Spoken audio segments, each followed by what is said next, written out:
Good afternoon, everybody. First of all, I apologise that I'm not here with you right now. I'm recording this morning for you. I've just started a new job, and yeah, my days are Tuesdays and Thursdays, so unfortunately, I couldn't be with you this afternoon. But yeah, so I work remotely with the school, running CPSHE and other things with the RE department. Having worked at Morpeth for, I think it's 16 years now, but 15 of those I was in person, in the flesh, in the school.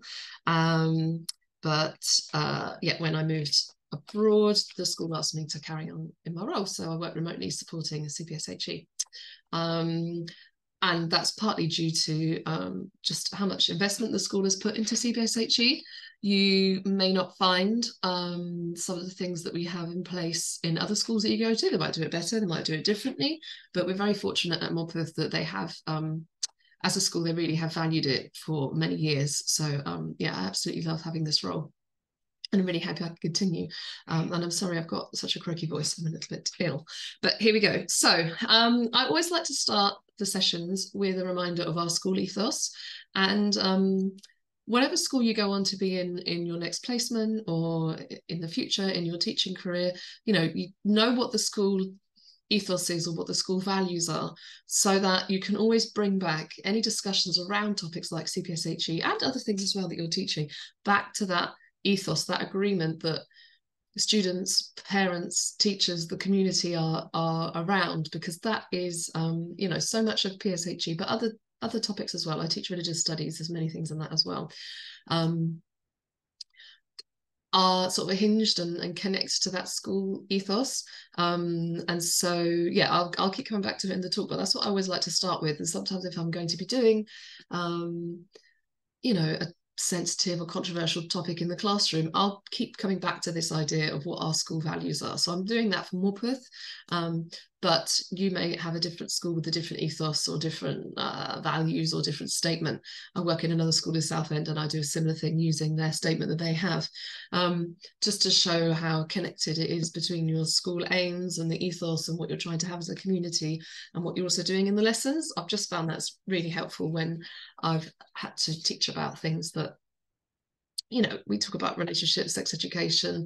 Yeah, it's just really, really been helpful to remind ourselves that this is what our school stands for, and how we can support each other with it. So I love the fact that it's based on learning and achievement, but also based on friendship and respect, where everyone is valued. So for me, I love that aspect, that it's about everyone being valued and how is everyone's voice heard in the classroom, but with this idea of friendship and sort of mutual respect. So CPSHE at Morpeth has 4 strands, and you might find this in schools you work in the future, that they do it like this or not. Sometimes they don't have citizenship, sometimes they call it different things, but that's why we have it as CPSHE. Sometimes with 2 E's, if we stick economic education, but that anyway. The 4 strands that we have are living in the wider world, citizenship, health and well-being, and relationships and sex education.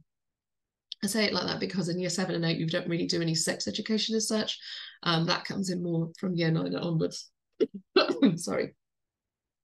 And all of these strands, even though they're kind of different to each other, so we've got citizenship and politics, and then we've also got health and well-being and sort of emotional health.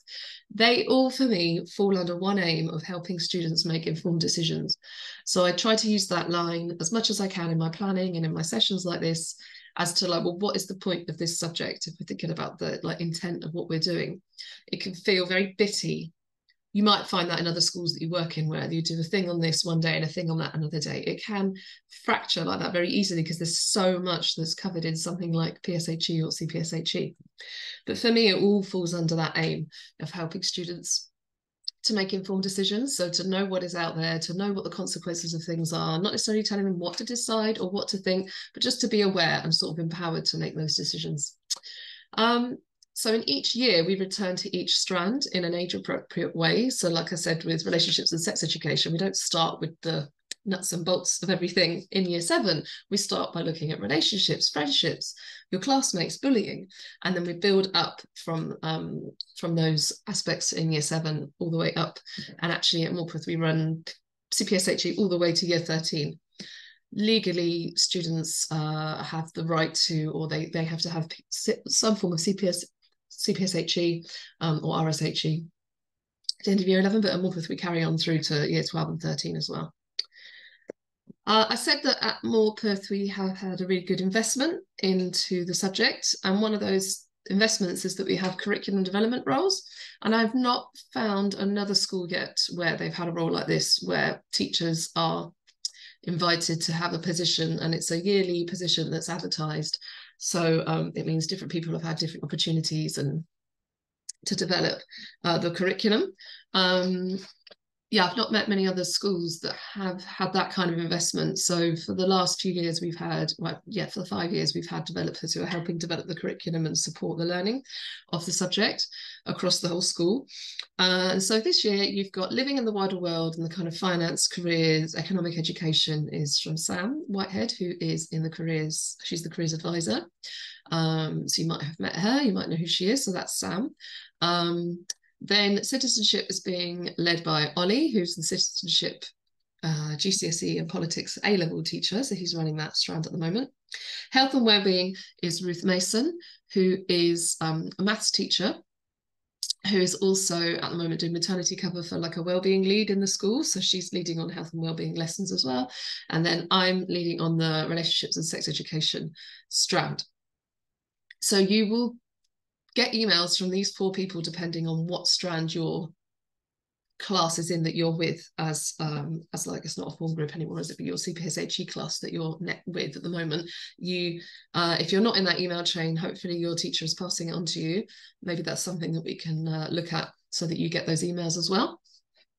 Yeah, from these people. That's why you've got me, but also these other people emailing you too. So now I'd quite like, when I've got that little icon, maybe Rachel can pause the video for you to have a chance to talk to each other about, well, what has your experience of CPSHE been so far? Have you been in any lessons? Have you taken part in them? Have you sat back and observed anything? Have you heard anything? And from that, have you got any particular concerns or questions? And then if, Rachel, you can make a note of those, and I may hopefully cover them in the video, but probably, you know, there might be some that I haven't, then you can pop them an email to me and I can get back to you if there's any particular concerns you've got that aren't covered in the rest of the video. So if you want to pause this now, and then, yeah, I'll see you again in a second. So hopefully you have seen some lessons, maybe you've seen some discussions happening, maybe you've seen some tricky questions being asked, maybe you've seen some different experiences of CPSHE. I think you're with different year groups, so you've probably seen different topics being taught as well. And so hopefully with what I'm going to talk to you about today, I can help with some of those concerns or questions that you might have. I thought we could talk today about what makes a really good CPSHE lesson, and then how to handle tricky or sensitive topics in the classroom. So it could be tricky questions, could be sensitive topics as a whole. Yeah, I thought we could have some tips for that. I don't know if that's something you came up with a minute ago.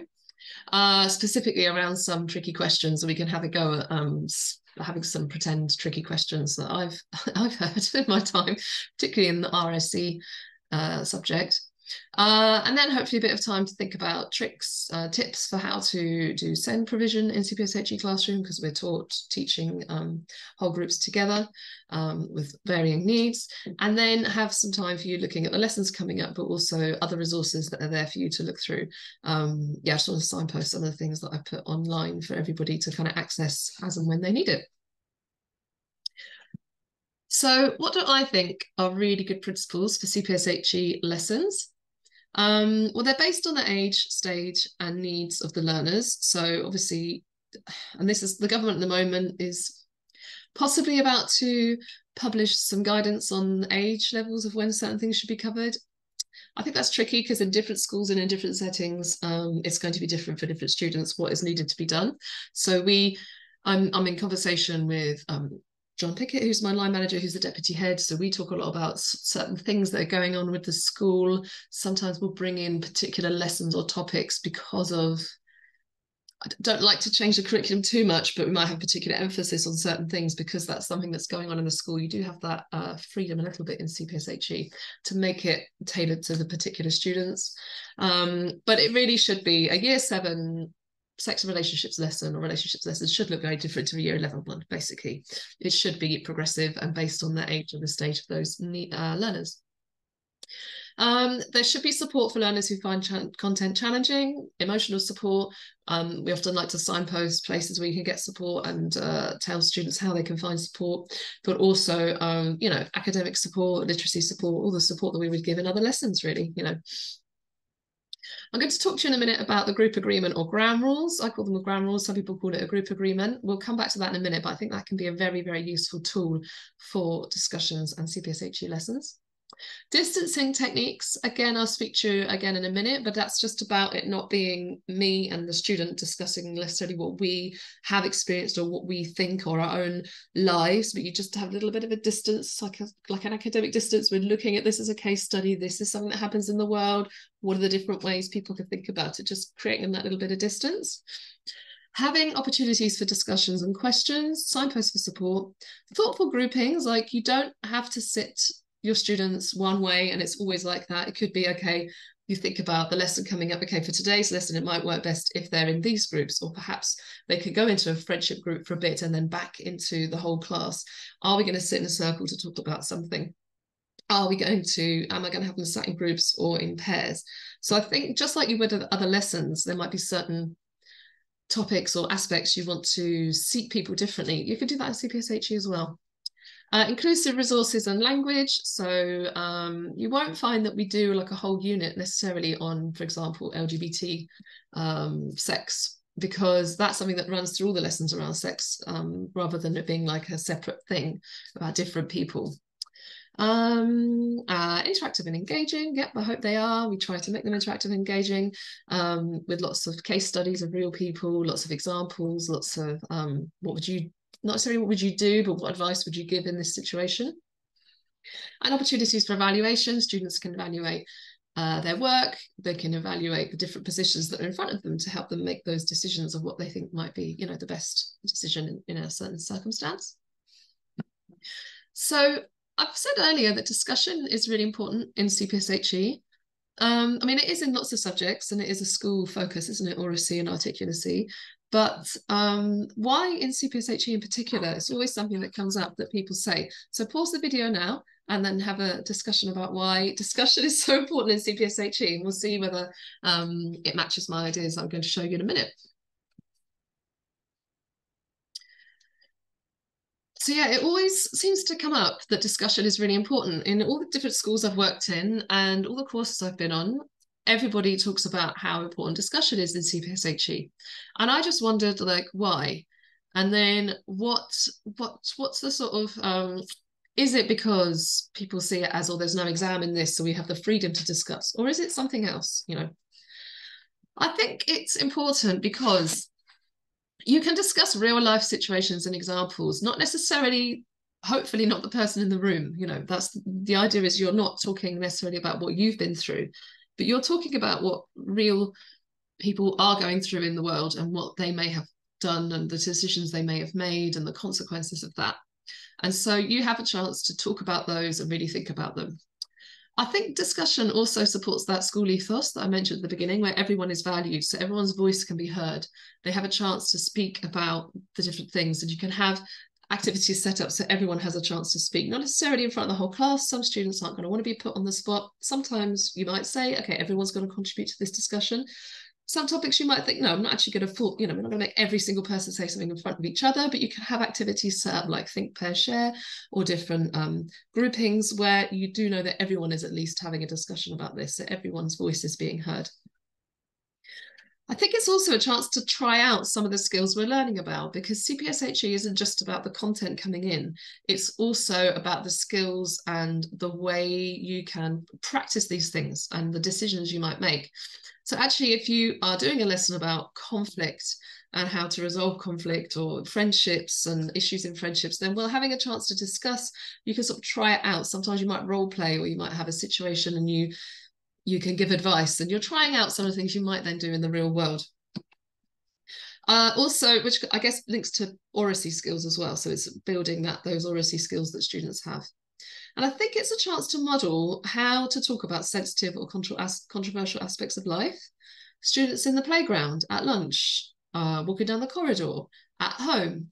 watching the news. They're going to be talking to their friends and their family and their classmates about these things. So if you can talk about it together in CPSHE, you can maybe model as a teacher how to have that conversation, and you can help them see with each other how to have that conversation. Things like admitting, well, I don't know enough about this, so I'm going to go and find it out.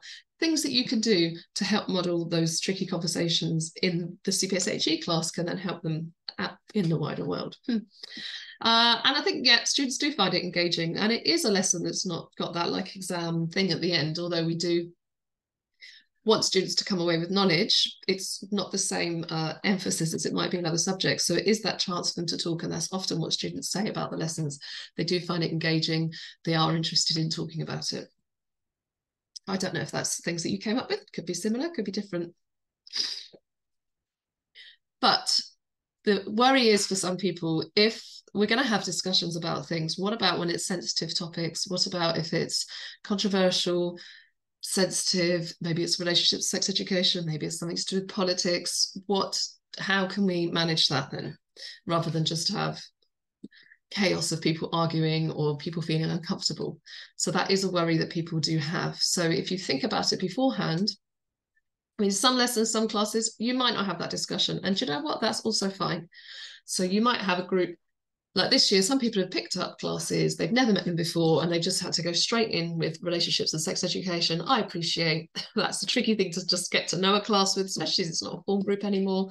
And so for some of those groups, we've said, okay, cut back on the discussion and just do the content, and just, managing the behavior is more important right now, and the discussions can come later. So I don't want you to come away from this thinking every lesson must be discussion, but I think it's something that people worry about, which is why I wanted to give you a chance to think about it. I think staying calm, signposting help for students is good. Also seeking help yourself if you're triggered by something. And this is something that I really thought about last year when I was planning lots of lessons around some really sensitive relationship sex stuff around consent and sexual violence and all that. We had to do these lessons, and I found that I was it was really making me think a lot and affecting me in a way. And then I reached out, and I actually reached out at school to the school counsellor who was there, and had a session remotely with her, because I realized that it was just like really heavy. And sometimes with CPSHE, it is heavy content, and that's absolutely fine. If you then need to just say to Rachel or to another student teacher or the teacher in the class, actually, I find this content really heavy.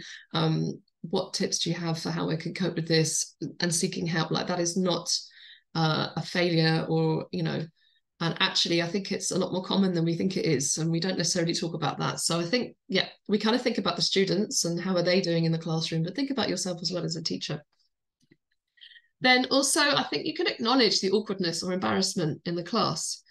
You can say, this is a bit embarrassing talking about this, or we might feel a bit awkward talking about boobs and bums and things. You can acknowledge it, and sort of then it can help the moment pass. Okay, but we are learning because we want to be making informed decisions in the future, or we're learning because we want to support the school ethos where everybody is valued. So you can acknowledge it and then kind of move on. It can help the awkwardness and silliness sort of disappear if you go, okay, it is a bit silly and awkward, isn't it, to talk about this, but let's move on. It's really good to talk about actual publicly known case studies as well. And we're very fortunate, aren't we, now that lots of celebrities are speaking out about these issues. So, for example, Billie Eilish, who a lot of the students know, talked about the effect. She saw a lot of porn when she was younger, and then she's spoken recently about that effect it had on her brain and how it made her feel. And she's a kind of example you could use, rather than it just being speculations, that can help the students see this is a real life person, this is how it affected her, and she's in the public eye and speaking about it. So that I quite like to use real examples when we can. Referring to someone else rather than you and me. So what could someone do in this situation, rather than what are you going to do in this situation, or what did I do in that situation? And we can come back to that with the group agreement or the ground rules. So kind of removing it from the people in the room to being something out there, and okay, this is what they were faced with, what might they do? And rather than talking about a friend of yours, even just someone I know, or I heard that, just making it that little bit distance.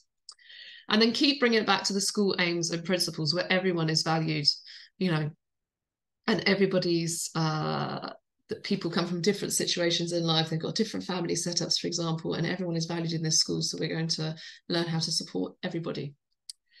And then finally, having a clear group agreement or ground rules, I think can really, really help with this. And I don't know how many of you have used ground rules or have CPSHE or maybe in other subjects. It's a really helpful way to then just keep coming back to, rather than it being, I know some teachers do, here's Miss Marx's 5 rules for a classroom. You can do that, but I think in terms of CPSHE, because there's so much of the students involved in it, I guess, in their lives, I would make it with them and have it as a sort of negotiation between us. You know, what is going to help us to have these conversations and what isn't going to help us. You can then return to it each lesson. Okay, last time we had these rules, do we want to change them? Or this topic, we're looking at this and this. Do we think we need to change the rules at all to help us cope with this topic?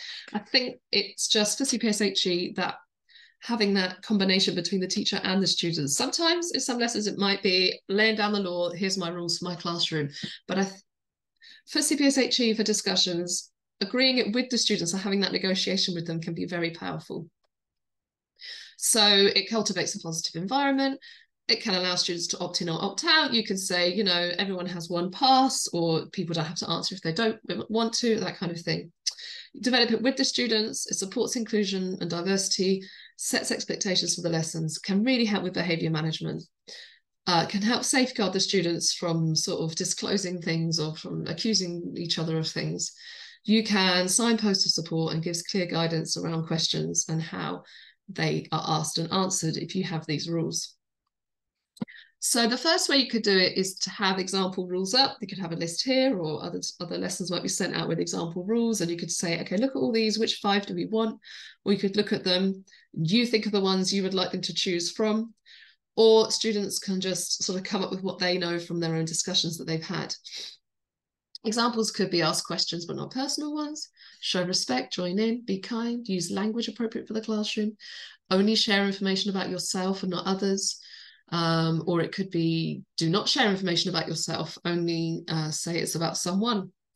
Keep yourself and others safe, talk to trusted adults after the session, confidentiality. They're kind of examples of ones that you could have, things you could have around only using technical or appropriate language about body parts, for example, or you could have not disclosing things about people in the room or people who aren't in the room. Lots of different rules you could have, and you could choose from them. I normally like 4 or 5, and then you could return to them each lesson and see if you want to change them. But I just wanted to remind us, actually, before we go into a bit more about perhaps the subject that people find the trickiest to talk about or most nervous about before you actually start doing it, might be the relationships and sex education aspect. Why is it that we do teach about relationships and sex education in school? Why do you think it's so important? So if we can pause the clip again and come up with some ideas, and we'll see how many of those match. So RSE is important. You might have things about students making informed decisions, possibly, and being empowered to know what decisions to make for their health in the future. Well, actually, in a study that was done from the government a couple of years ago, 45% of the young people said that they didn't learn everything they needed to know if a relationship is abusive or not. 80% said they'd witnessed people their age using terms like sket or slut when used to describe girls in a mean way online. That was from ChildNet. 92% of girls said sexist name calling happens a lot or sometimes to them and their peers. Ofsted found that. 65% of 15 to 16-year-olds report having seen pornography. There's something like 50% of boys over the age of 11 have seen pornography online. Only 20% of the pupils learned anything about safe sex in relation to same-sex relationships. 35% of girls wearing school uniform have been sexually harassed in public. And these are all sort of shocking statistics from a couple of years ago, before the new guidance around RSE teaching in schools was statutory. So now many of these things have to be covered. We did already in Morpeth, but many schools have had to, for different reasons, bring in a lot more of the curriculum in a sort of more structured way. So hopefully we will see if these studies are done again, that these figures have changed. But these are all things that I think good RSE can help to tackle. And actually from the government consultation, it was found that young people who cite school as a source of information about sex. So when I do parent information evenings, And when I talk to students about why we're covering this in class, yes, you can talk about it at home with your family, absolutely. But these studies show that if it's at home and at school, then this has these positive outcomes for students. So they could be talking about it at home, but if it is also at school, then they are less likely to have negative sexual health outcomes. So they're less likely to catch like STIs and STDs. They're more likely to wait a little bit longer before they have sex and have less sexual partners. They're less likely to be influenced by pornography and other negative behaviors. So, okay, we can't stop them looking at pornography, but at least if they look at it, we're going to help them be less influenced by what they're seeing in a negative way. More able to manage peer pressure, and more likely to understand consent and responsibility, which for me is just super important. And it runs through all of RSE really. Even from year 7, we start talking about the idea of consent. So one way to deal with some tricky questions is something called an ask it basket. And I put this after us talking about RSE because I think this is where people worry the most about questions. Although I think if you have this set up as at the end of every single lesson, then it's just part of the routine, and students are going to feel able to ask things about any topic that we cover, which has the potential to be controversial, tricky, sensitive. But particularly for the RSE units, I think it's a really important tool to use. You can physically have a basket or a box, or it could be a hat, or it could just be a cup. Or it could just be that you collect, it's a sort of symbolic ask it basket, and you just collect in scraps of paper, or it could be Post-its, but everybody has one at the end of the lesson, and then they write down a question or a comment, and if they don't have one, they still write no question, so that it's not like, oh, you're writing something and you're not. Everybody's writing something, don't need to put their name on it. It gets put into the pot, and then the teacher at the end, you can have a quick look through. And if it's things you might just be able to answer, it's coming up in the next lesson, great. If it is something that you think actually the head of house, or if you're in a school there's a head of year system, or someone in the pastoral team needs to know about it, you can. There might be kind of a safeguarding issue, there might be some kind of disclosure that's given. It might make you, think, oh, why are they asking this? Is something else going on outside of the school? Or it could be something that goes to the CPSHE team for the future planning, for the lessons in the future, or for when this lesson is run again the next year. If you have that set up in all the lessons that you do, it's just part of the routine, but particularly if you're doing RSE lessons, I think it can be really helpful. So what about the tricky RSE lesson questions that could come up during the lesson? So just a heads up, I'm going to show you some questions that I've either been asked or I've heard asked to other teachers in the classroom. And you know what teenagers can be like, quite frank and candid in their questions they like to ask, sometimes to shock. So I think if we're prepared for them and we think, well, how would I deal with that? Well, then it's only going to help us, isn't it? So you might find these a bit, ooh, but I just thought I'd warn you that before we look at them. And for each one, I'll pause the video and perhaps you can talk to each other about how would you answer that, or what would you do if that question came to you. So first of all, you can think, does the question break the ground rules? If so, then you can refer the questioner and the class to the ground rules set out at the start of the session. So if the question is like, Miss, what do you think about this? Or Miss, when did you first have sex? Or something like that, you can say, hang on, I'm just going to pause you there. On our ground rules, maybe you've got them on the board here, maybe just go back to it on the slide or in the books. We said we're not asking personal questions, so we're not breaking the ground rules, are we, with that? So you can always bring it back to the ground rules. Is it really embarrassing? Like, is it making everybody giggle in the room, basically? Have they asked something, everyone's giggled? Well, are they doing that? They could be doing it for different reasons, but are they doing it to sort of derail the lesson and be kind of, they're feeling awkward, so they're doing it to be a joker, get everybody laughing at them? Well, then you could just say, okay, yeah, it is a bit awkward, isn't it, talking about this? Or it is, we can go a bit silly when we feel awkward about this, can't we? And just bring it back to the aims of the session. But we're doing this today because we need to make good decisions in the future and know what the consequences are of unprotected sex, in case we or a friend or, we need to know that these things are out there in the world. So just bring it back to the lesson, but acknowledge it, Yeah, it can be a bit awkward talking about this, can't it? But we are, because maybe it's something you don't know, and so it feels awkward because you don't actually know the answer to the question. Well, then you just admit that. Like I said, we can model with the students how how we deal with these things in real life. You know, things are changing all the time. Science is changing. Society's changing. So we can say, actually, I don't know that, but I'm going to find out and tell you next week. I don't know the answer to that, but I'm just going to find it out for you and let you know. So we're modeling that with them. Is it slang, silly names? Is it something, maybe it's a term you've not heard before? You can say, well, look, you can again go back to the ground rules. We're just going to use the kind of scientific the correct anatomy language used for body parts, for example. And you could say, you know, because it feels more childish and embarrassing when silly words are used for things. And you could just say, actually, in our ground rules, we said we're going to use the proper language for things and not silly words. Let's stick to that, shall we, guys?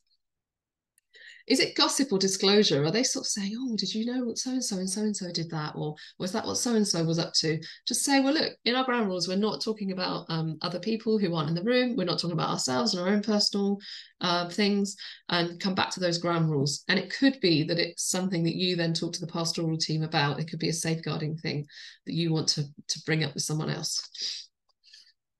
Is it prejudicial, derogatory? Is it discriminative? Is it prejudice? Well, then we go back to the school ethos and say, actually, you know, and maybe it's a chance, like a learning opportunity to say, okay, we don't use that language because, or do you know that if you use that term, it can be understood as this, or that language isn't appropriate because, and just keep bringing it back to the school ethos, which is why I had that at the start of this session.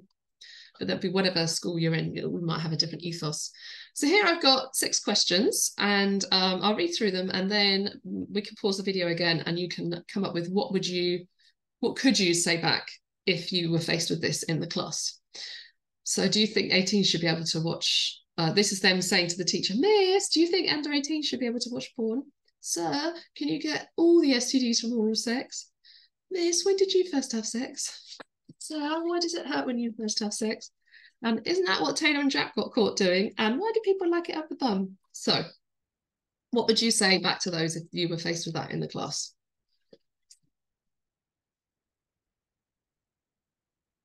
I think each of these we can tackle using the different things we've talked about so far in this session.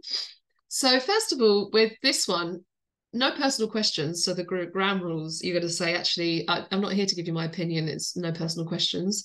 So I'm not going to tell you what I think about this. But also you could say, and also legally, children are children until 18 when it comes to pornography. So it's actually illegal. So no, it's an illegal thing. So you can remind them of that as an opportunity to remind them of that. And then also about sexting, photos, all that kind of thing. It's quite important to be able that they know that that's the age. If it's something that you don't know the answer to, so a friend of mine was faced with this in the class, and she actually just didn't know. She was like, I don't know, can you get all of them from oral sex? Oh, and her mum happened to actually be a sexual health nurse. She was like, I'm actually just going to send my mum an email and she's going to tell us. She modelled to the class, and actually, yes, all of them can be transmitted through oral sex, and some might even be more likely, for example, herpes. So you could bring it back to that. But you could just admit and say, I'll come back next week and let you know what I found out. Again, no personal questions, you bring it back to the ground rules. Just to keep going on about it, but I think it's such a useful tool for these discussions. This question I thought could be a sign that someone is under pressure to have sex. It also depends what age, perhaps the person who's asking this. It could be someone who's in a relationship or is being pressured by someone to have sex when they don't feel ready. So I think that could be an example of when you might speak to safeguarding or the teacher you're with, or perhaps the head of year, is someone under pressure for that. So sometimes these questions can hint at other things, and if it's not, and it's fine, great. But if it is, then it's a chance to maybe reach out and help somebody. Isn't that what Taylor and Jack got caught doing? Hopefully you thought, well, maybe that's against the ground rules, no gossip, disclosures about people in the room talking about other people. And then finally, again, you can acknowledge the awkwardness. If people giggle at this, you can acknowledge it, and you can sort of say, we're going to talk about the correct terminology. We're not going to use the silliness. You could say, we're going to talk about it's anal sex, or there is pleasure zones in different parts of the body, and you can sort of remove it from the language. Yeah, so there's all the different tricky questions you might have. I think there's a way that we can deal with them, basically, and you can let Rachel know or me know if you've got more questions for me about that. Finally, I've got some ideas here for how you can support SEND students. I don't know what classes you have, the students that you have in there, but there's lots of different things that you could do, just like you might in other lessons as well. And mainly, I guess for me, it's that all of the lessons can be changed to suit the needs of your classes. So I've said some classes, they just couldn't do the discussion activities due to different things. So we just completely changed the lesson so the same content was taught in a different way. And there are many different ways that you can include all sorts of students with all different needs in the classroom around the CPSHE, because it is topics that all students will encounter, at some point in their life. So here I've got some more tips for what makes a really good CPSHE teacher, which you can have a look at in a minute. But I thought you could spend the rest of this session having a look at either the lesson coming up that you've got tomorrow.